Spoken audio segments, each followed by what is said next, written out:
left opposition. The left opposition is a term which comes from Russia in the 1920s and 30s, of those Marxists within the Bolshevik party who were opposed to emerging Stalinism and then to the later full-blown Stalinism.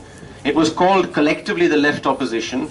Trotsky was only one of the leaders of the left opposition, and likewise in JNU in the 1970s, we always thought collectively and worked collectively. It's not fair to isolate one person, Jairus, Banaji, and then say, that Trotskyite. Now I hate this term Trotskyite. So my joke is the following. What is the difference between a Trotskyite and a Trotskyist? Well, a Trotskyite is someone who does the foxtrot while they're skiing. Okay?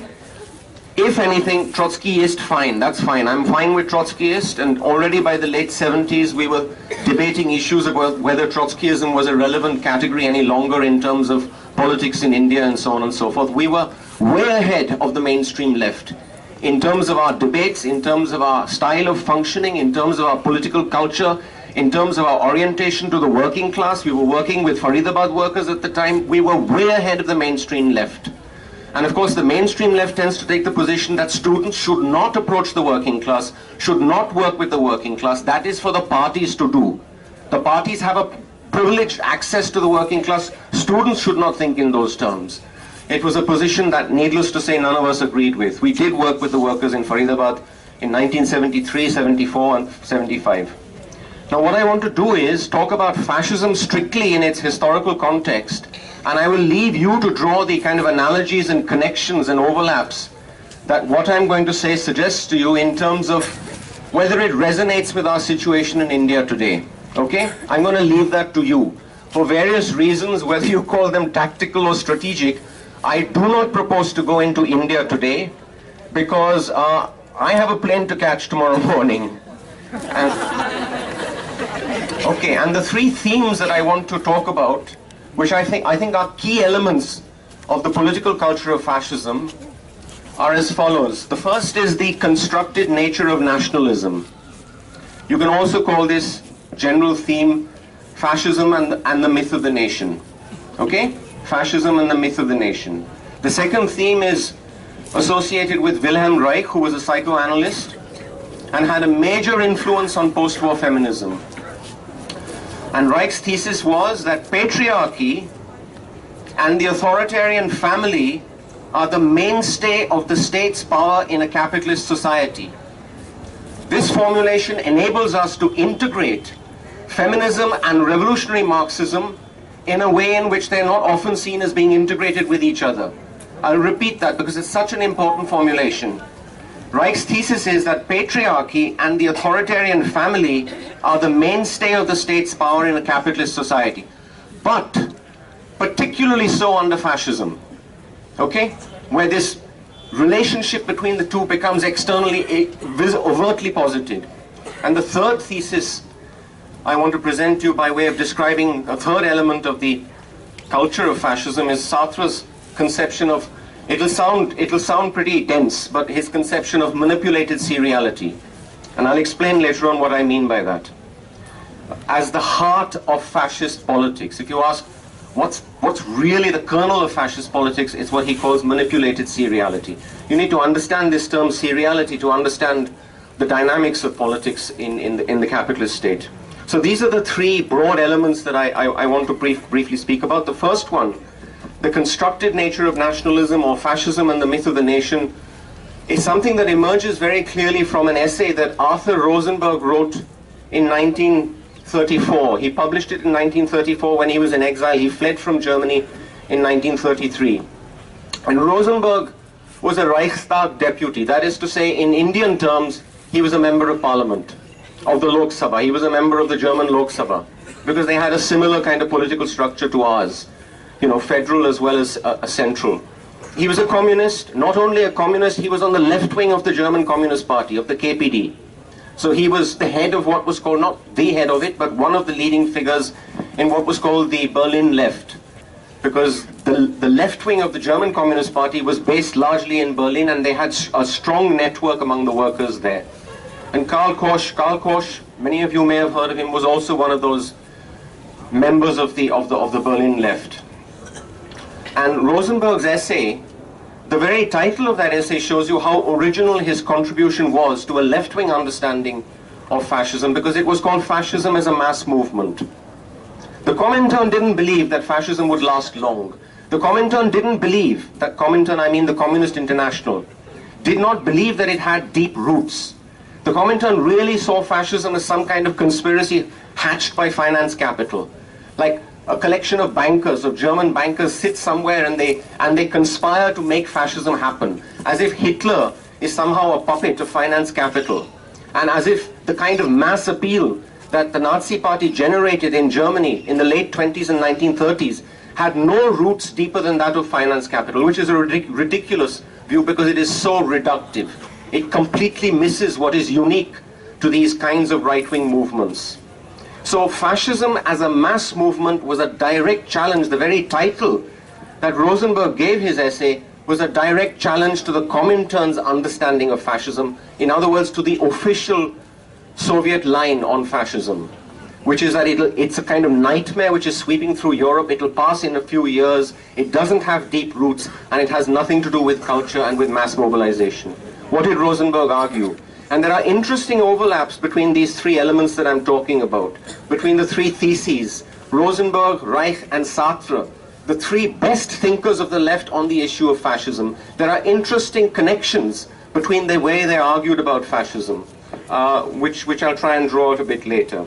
But Rosenberg, essentially the argument is as follows, that fascism only succeeds as a mass movement. So it might exist in a society politically, within the political spectrum, but it will remain marginal as long as it has not mobilized a mass base.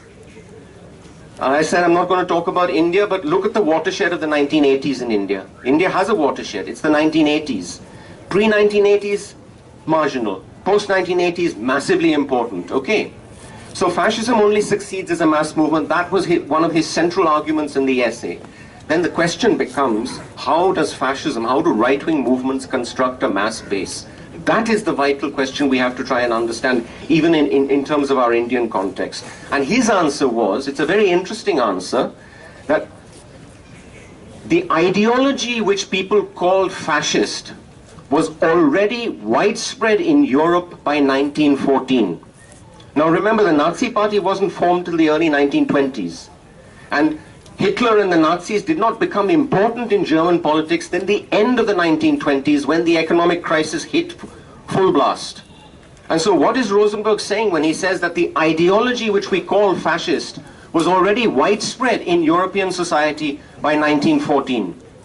He is reversing the relationship between politics and ideology. He is saying the ideology is not a creation of the political party is a creation of the ideology. Okay? So he's pointing to some slower moving process within European politics and European society, which can be traced back to the 1870s and the 1880s. And what is that? That as and when parliamentary democracy begins to expand in Europe, the traditional elites of European society are faced with a dilemma. How do they win elections? I mean, these traditional elites have absolutely no appeal to the masses. Absolutely none. They represent the interests of big business and of landed property, of large landed property. Why on earth would they have any appeal to the masses? Because they are in fact the oppressors of the working people. But this is where the whole point about ideology becomes important, because the kind of politics that emerged in Europe in the 1870s and 80s is what Rosenberg calls a new authoritarian conservatism. And it was there in Britain, it was there in the Habsburg Empire, it was there in Italy, in France, and in Germany. This new authoritarian conservatism is in some sense to be seen as the 19th century precursor of fascist ideology, of the fascisms that become more dominant later on. Now, fascist ideology is actually a pastiche of motifs. It's a pastiche of different ideological currents. It has very little coherence on its own. And it's important to say this because it means you have to try and look at the individual components of a fascist ideology, and these should be obvious to us by today. For example, racism. All right? Racism. Support for a strong state externally, acting on the world. They wanted German capital to become German imperialism so that it could compete effectively on the world market and so on. So support for imperialism, for an aggressive external thrust. Hostility to labor, incredible hostility to labor and to the organized working class. Authoritarianism, okay? Connected with that would be patriarchy, and the last and most important of these components of this kind of ideological pastiche that makes up fascism is nationalism, okay? The key to the success of the right wing in European politics from the 1870s onwards lies in the emergence of a new kind of nationalism which European politics did not know before the 1870s. All right, that kind of aggressive xenophobic nationalism was not there on the European political scene in 1848. It wasn't there in the 1860s when Marx was writing Capital. It becomes dominant and much more aggressive, overtly aggressive, from the 1870s onwards, and that's partly linked to the rush for colonies, the whole frantic rush to divide up Africa, to grab pieces of land, and so on and so forth. But it's not only linked to that. Okay, I don't want to have a kind of economic reductive explanation of nationalism itself. So what do I mean by the constructed nature of nationalism? Or why call it fascism and the myth of the nation? Do nations exist? Simple question. Do nations exist in the way that classes exist? Let me ask you this. This is the most important question we face in India today. Do nations exist in the way that classes exist? I know what a class is when I see it. I live in a society which is a middle class society. I know what the middle class is in a city like Bombay. And I know what kind of culture is epitomized by the middle class in India today. Okay, so I can see the middle class. I see its culture. I see its politics. And if I were living somewhere else, for example, in rural India, I would confront other classes. I know what the working class looks like. All right, I know where the working class is employed, and there are other working classes who are not employed in large-scale units of production. They're employed in the home and so on and so forth. But class, the point about class is that these are real communities. These are real existing entities. Who on earth would want to argue that a nation has the same kind of ontology as a class? That the nation exists in the same sense as a class exists? Okay? So, since nationalism is one of the kind of main themes in these lectures, let me just sum up my position vis-a-vis the two dominant interpretations or models on nationalism currently. The first is associated with Ernst Gellner, and Gellner's position was totally supported by Hobsbawm. The other position, which in some ways is more popular from the kind of, 1980s or 1990s onwards, is imagined communities. Benedict Anderson, Perry Anderson's, well, not necessarily more intelligent brother, but anyway, Perry Anderson's brother, his better half or whatever. Benedict Anderson describes the nation as an imagined community, but he wants to give a kind of positive spin to the word imagined. Okay? And this is very, very much different from the way Gellner understood nations and nationalism. Can I have that? Let me just refer to this. Hobsbawm, on the constructed nature of nationalism, says this: with Gellner, I would stress the element of artifact, invention, and social engineering which enters into the making of nations. And he quotes Gellner, quote, "Nations as a natural God-given way of classifying people as an inherent political destiny are a myth."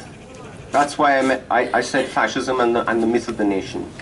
Nationalism, which sometimes takes pre-existing cultures and turns them into nations, sometimes invents them, and often obliterates pre-existing cultures, that is a reality.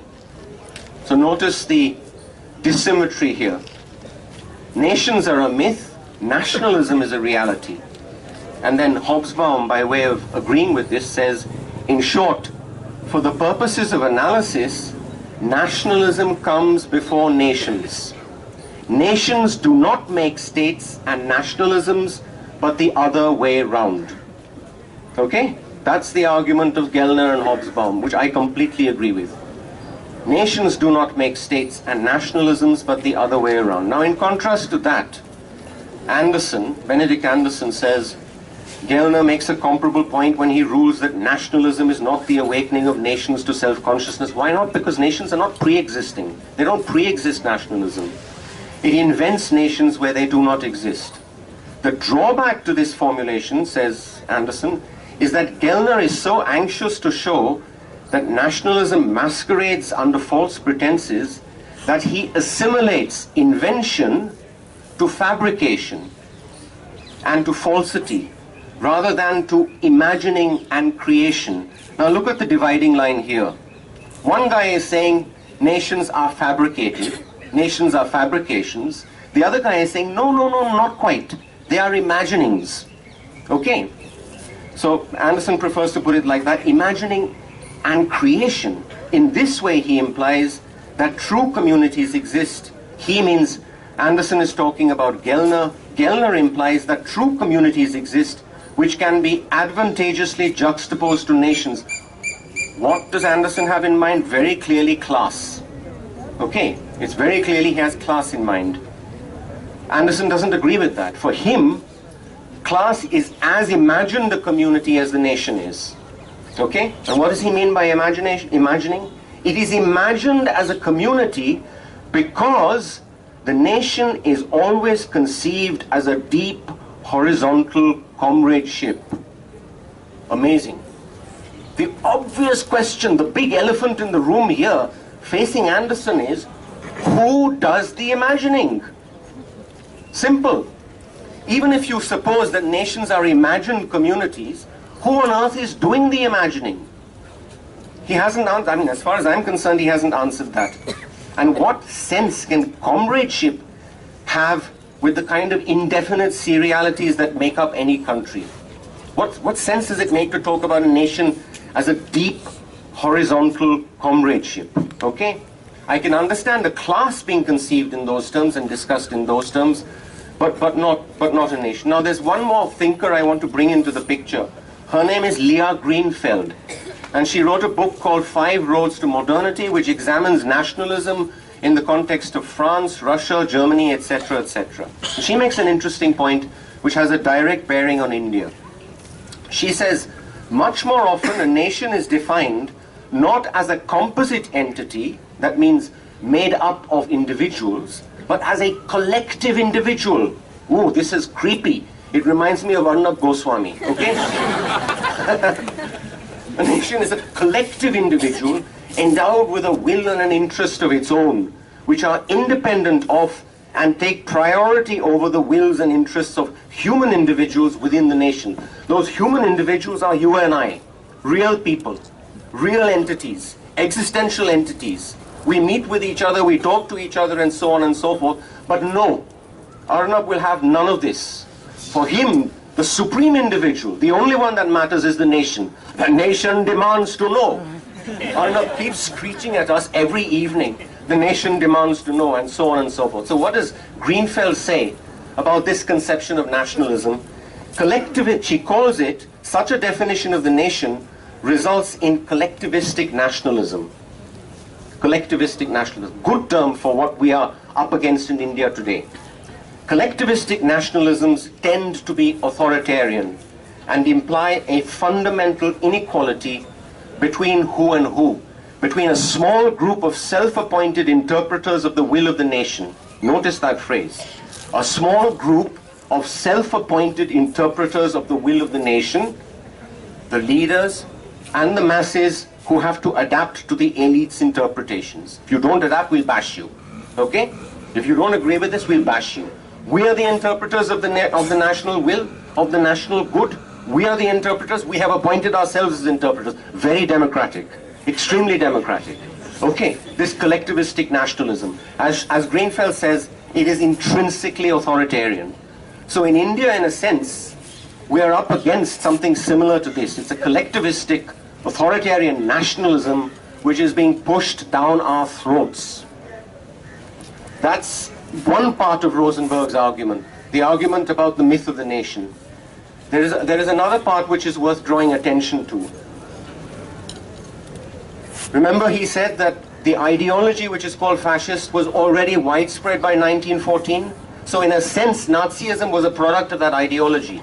not the other way around. Likewise, Mussolini's fascism was a product of that ideology. Ideology comes first. The political praxis and organization and so on flows from it. It's a product of that. But Rosenberg went on to make another important point.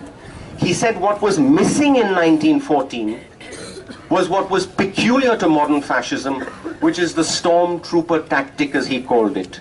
So what's peculiar to modern fascism are the stormtroopers.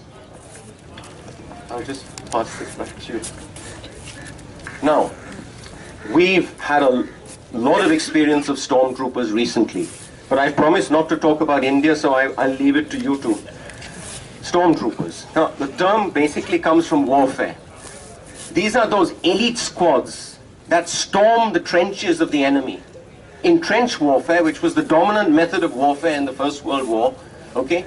I mean, if you've seen this brilliant film called The War Horse, I think it's called The War Horse, it's all about trench warfare, and it's one of the most bloodiest manual forms of warfare imaginable. True, they had already started having the aircraft and so on and so forth, but the bulk of the killing took place in the fields.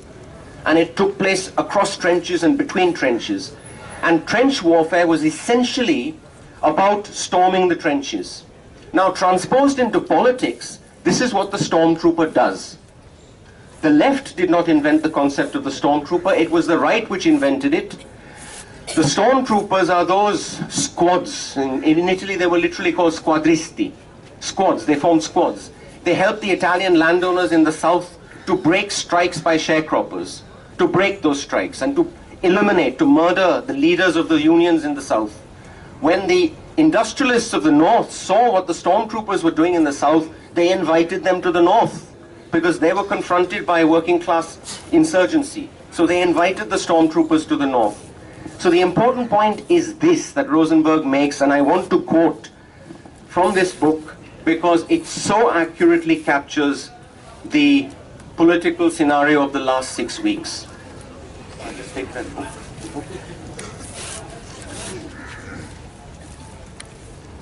This is what he says about the stormtroopers.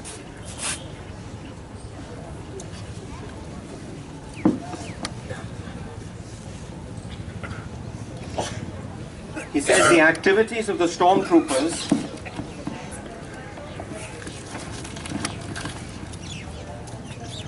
of the fascist type, the activities of stormtroopers of the fascist type are in complete violation of the laws. Legally, the stormtroopers should be tried and sentenced to prison. But in fact, nothing of the sort happens. Their conviction in the courts is pure show.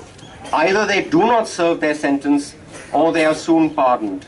In this way, the ruling class shows its stormtrooper heroes how grateful and sympathetic it is. Basically, the argument here is that fascism begins to flourish within a bourgeois democracy with the active complicity and the connivance of the state. Okay? We've experienced this recently in the past 6 weeks. We've seen how certain entities of the state have reacted to events as they've unfolded. The complicity, the connivance of the state in allowing a free hand to the stormtroopers is a crucial part of the story of why fascist organizations do not simply disappear from the scene. They are covertly patronized by the existing state, even when that state, formally speaking, represents a constitutional democracy, such as, for example, the Weimar Republic in Germany. So much for Rosenberg. I think those 2 or 3 insights are quite valuable. I'll just hand this back. Thanks. Now, I want to move to Reich. Entirely different level of mediation. From Rosenberg's picture of nationalism is a historical one. All right? The kind of nationalism of the late 19th century is a remarkable precursor of the aggressive xenophobic nationalism, the anti-Semitic nationalism that re-emerges in the form of fascism, both in Italy and especially in Germany. Reich's thesis is that patriarchy and the authoritarian family are the mainstay of the state's power. And in a sense, Reich is not moving away from the theme of nationalism, he is addressing that theme. Because what he's suggesting is a mechanism which is quite interesting. And this is how I'd want to describe it to you. in writing The Mass Psychology of Fascism, Reich published The Mass Psychology of Fascism in 1933, before Rosenberg's brochure. Something he started to do in 1931, the problem that confronted Reich was, why do the working masses allow themselves to be mobilized into movements that are manifestly opposed to their economic interests? This is a riddle. Why do the working people allow themselves to be galvanized behind right-wing chariots? Why? It's a real riddle. Because those movements have nothing to offer to the working masses as working people. This riddle, Reich argued, could not be solved economically. So he rejected reductionism of any sort. There was no economic solution to this riddle. There was no economic explanation for it. On the other hand, if the solution to the riddle lay in ideology, we would have to explain what this could mean, and that is what Reich set out to do by making the family central to the kind of subjectivity presupposed in fascism. Word subjectivity has come into the picture. There is a fascist subjectivity. There is a subjectivity presupposed in fascism and in the way it works. And the great themes that Reich develops in The Mass Psychology of Fascism can be summed up in three vectors that run through the first two chapters of his book. There's an excellent translation of Mass Psychology by a guy called Theodore Wolff. It's available, easily available on the net. The published version of that, of the translation by some American and so on is quite unreliable. It's very imprecise. It's a bad translation. The one on the net by Wolff is an extremely accurate and fine translation. And these are the themes that run through the early part of Reich's book. One, his conception of ideology as a material force. The grounding of ideology in the psychic structures molded by family, by tradition, and by a repressed and often brutalized sexuality. In other words, ideology has nothing to do with ideas. It is not some mental phenomenon, some spiritual phenomenon, some superstructural phenomenon. It is very much rooted in, it's biopsychologically grounded in structures that are molded by the family, by tradition, I put tradition in quotes, and by a repressed and often brutalized sexuality. In other words, ideology is a material force. It's grounded in the family. Secondly, the second vector that runs through it is patriarchy as the mainstay of the state's power. I mentioned that. And thirdly, the resonance that Reich talks about between the authoritarian character structure molded in the family, of course, and the Führer ideology that underpins right-wing mass movements. Now, this Führer ideology, we've seen it, sorry, the Führer ideology, we weren't familiar with this quite in the same form. I mean, Indira Gandhi in the 1970s, 80s, was she a Führer? Not quite. She was an authoritarian leader, an authoritarian political figure. She was quite capable of imposing an emergency on the whole country. But what political leader can we think of in recent political experience in India that would strike us as coming close to the figure of a Führer? I am not going to mention names. I am not talking about India. I'm talking about Italy and Germany. So this Führer ideology, Führer, by the way, il duce in Italian, the leader and so on, mass leader, someone with a strong, commanding will, with a massive chest and so on and so forth.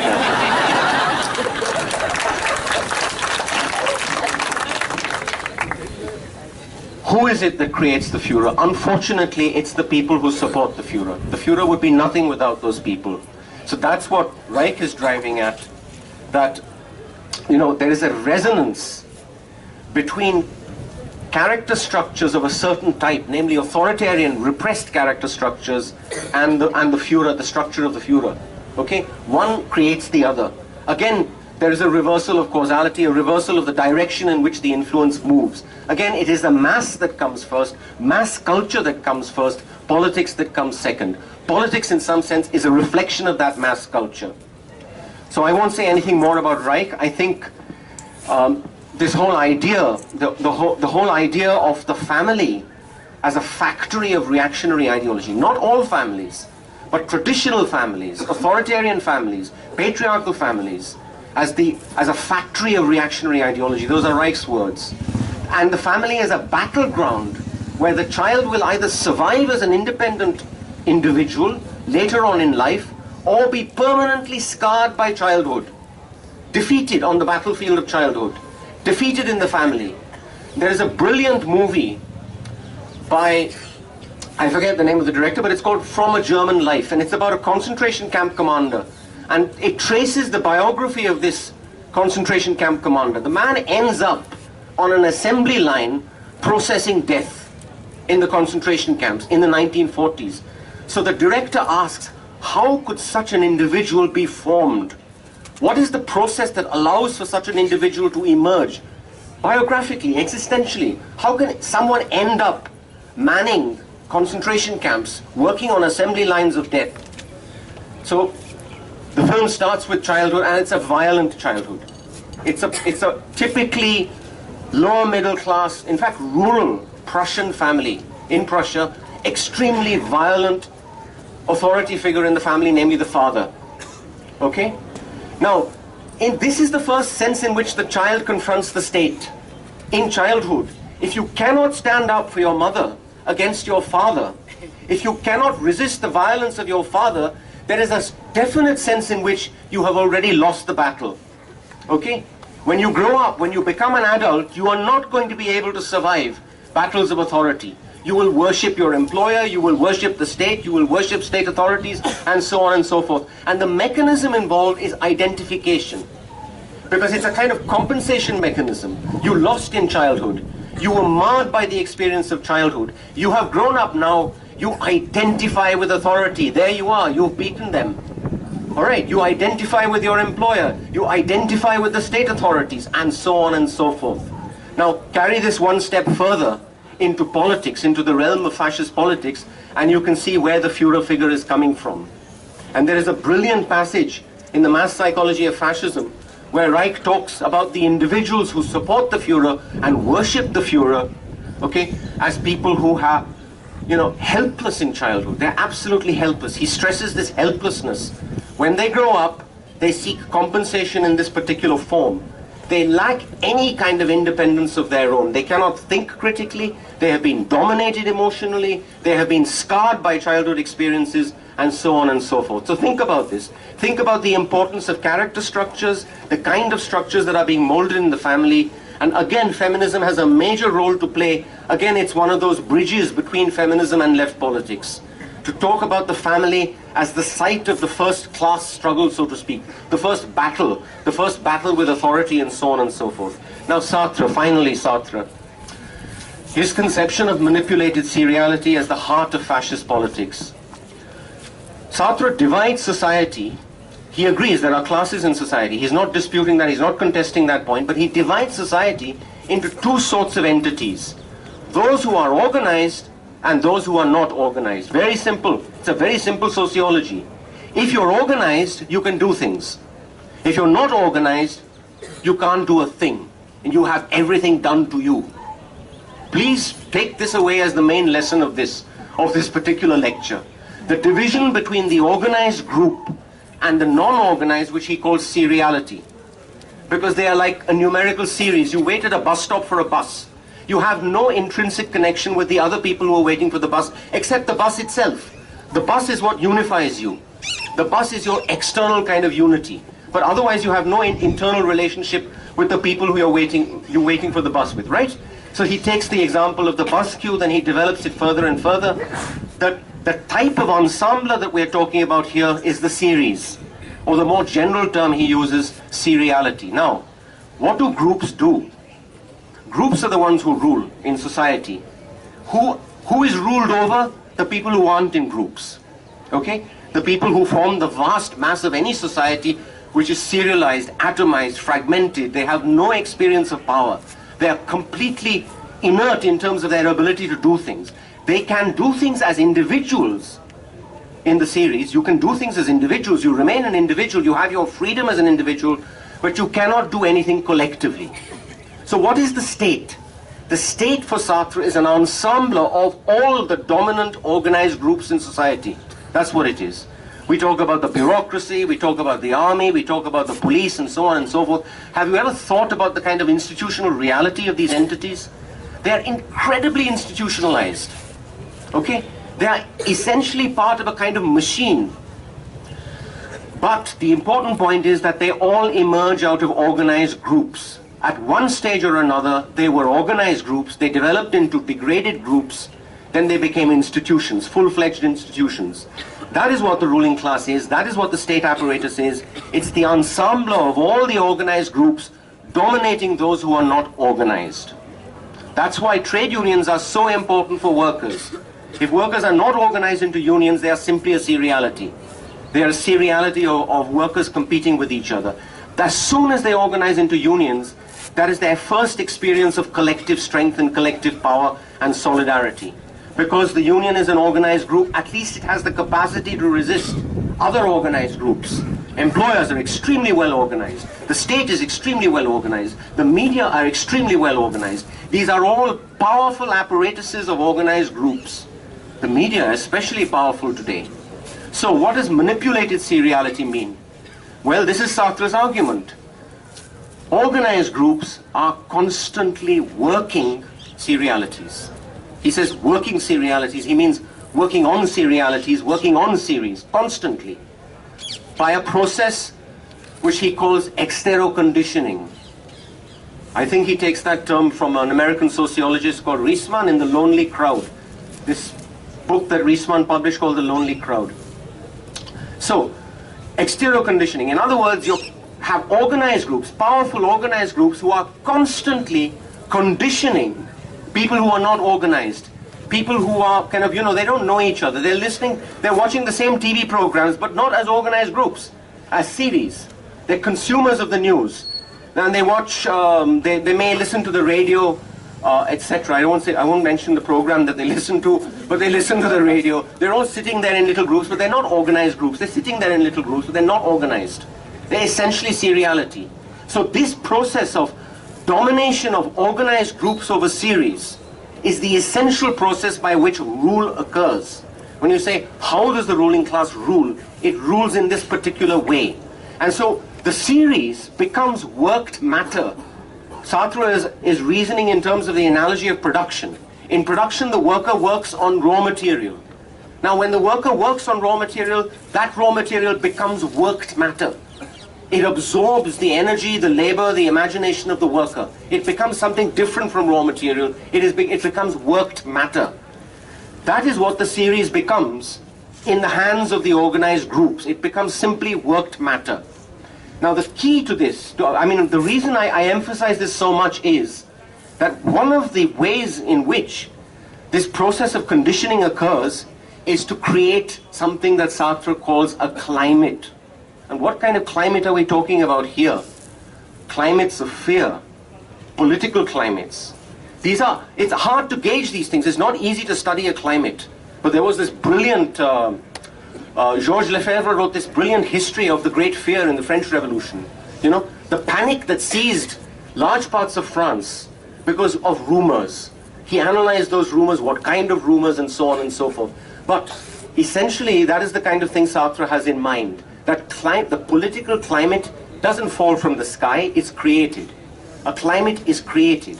A climate of violence, a climate of fear, a climate where there is a propensity to pogroms, a propensity to lynchings, etc., etc. All of that is the work of organized groups.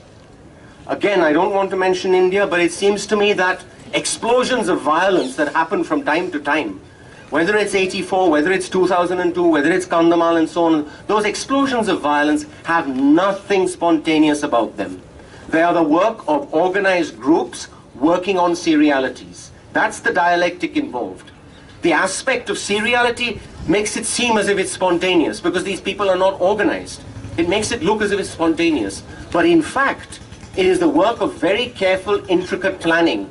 The violence is the work of intricate planning. The violence is the worked matter. The violence is the product of these organized groups wanting to create a climate of violence and fear and triggering, instigating explosions against others. So serialities destroy serialities. People who are unorganized destroy other people who are unorganized, when in fact, in terms of some class or economic interest, they're fairly close to each other.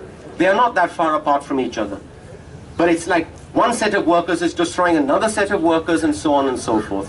So, manipulated seriality, Sartre says, is the heart of fascist politics, And then he goes on to offer the example of the pogrom.